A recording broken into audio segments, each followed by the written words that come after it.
एकादशी। इस शब्द से हिंदू धर्म को मानने वाला हर इंसान भली भांति परिचित होगा। इस तिथि का हमारी जिंदगी में बहुत महत्व होता है। इस दिन को हम पवित्र और शुभ मानते हैं। लेकिन क्या आप जानते हैं कि एकादशी की उत्पत्ति कहाँ से हुई और कैसे हुई?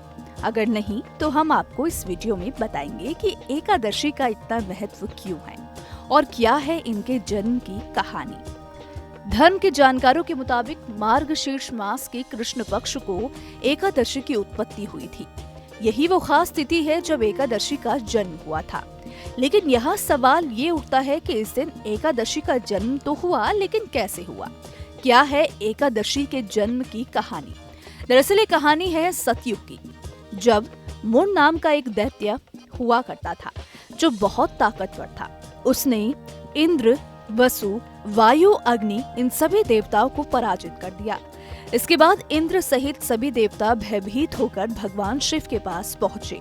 उन्हें सारा किस्सा सुनाया। तब भगवान शिव ने उन्हें भगवान विष्णु की शरण में जाने को कहा। इसके बाद सभी देवता क्षीर सागर में पहुँचे। वहाँ भगवान को शयन करते देख हाथ जोड़कर उनसे जागने के लिए स्तुति करने लगे। सभी देवताओं की प्रार्थना से प्रसन्न होकर भगवान विष्णु जागे और उनकी मदद के लिए देवताओं के साथ चंद्रावती नगरी की ओर चल पड़े। उस समय दैत्य मोर सेना सहित युद्ध भूमि में गरज रहा था। उसकी भयानक गर्जना सुनकर सभी देवता भय के मारे चारों दिशाओं में भागने लगे। जब स्वयं भगवान रणभूमि में आए तो दैत्य उन पर अस्त्र शस्त्र लेकर दौड़ पड़े। भगवान ने उन्हें सांप के समान अपने बाणों से बिंद डाला। बहुत से दैत्य मारे गए, लेकिन मोर बचा रहा।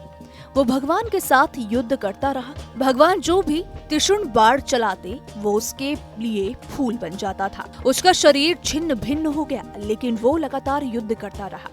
दोनों के बीच मल्ल युद्ध भी हुआ। कहते हैं ये युद्ध 10,000 साल तक चलता रहा, लेकिन मुर नहीं मरा। थक कर भगवान बद्रिकाश्रम चले गए। वहाँ हेमवती नामक सुंदर गुफा थी। उसमें विश्राम करने के लिए भगवान उसके अंदर प्रवेश कर गए। ये गुफा 12 योजन लंबी थी और उसका एक ही द्वार था। भगवान विष्णु वहाँ योग निद्रा की गोद में सो गए। मोर भी पीछे पीछे आ गया और भगवान को सोया देखकर उन्हें मारने के लिए आगे बढ़ा। तभी भगवान के शरीर से उज्जवल कांति में रूप वाली देवी प्रकट हुई। देवी ने राक्षस मोर को ललकारा, युद्ध किया और उसे तत्काल मौत के घाट उतार दिया। श्रीहरि जब योग निद्रा की गोद से उठे तो वो देवी की शक्ति से बहुत प्रसन्न हुए और कहा कि हे देवी, आज के शुभ दिन आपने पूरे ब्रह्मांड को एक राक्षस के भय से मुक्त कराया है। इसलिए आज के दिन से आपको दुनिया एकादशी के नाम से जानेगी और हर एकादशी को मेरे साथ आपकी भी पूजा होगी। तभी से मार्गशीर्ष मास की कृष्ण पक्ष की एकादशी तिथि को उत्पन्ना एकादशी के नाम से जाना जाता है।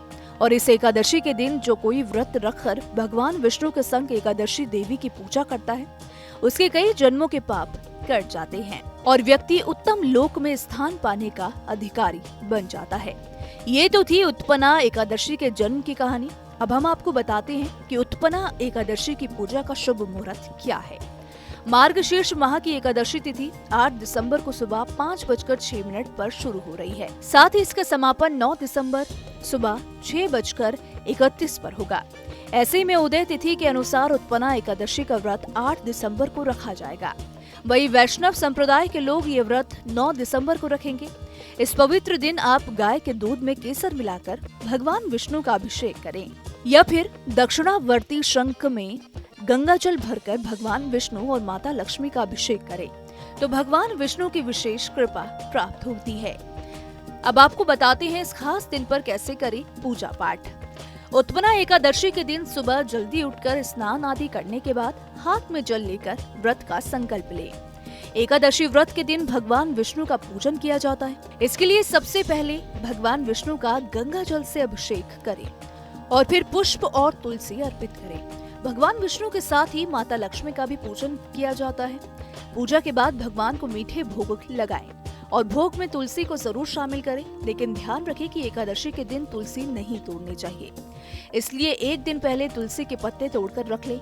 उत्पन्ना एकादशी के दिन व्रत करने से भक्तों को हर प्रकार के पाप से मुक्ति मिलती है। इतना ही नहीं, ये व्रत मृत्यु के बाद मोक्ष प्राप्ति का रास्ता भी खोलता है। कैसी लगी आपको हमारी ये जानकारी, हमें कमेंट बॉक्स में जरूर बताएं।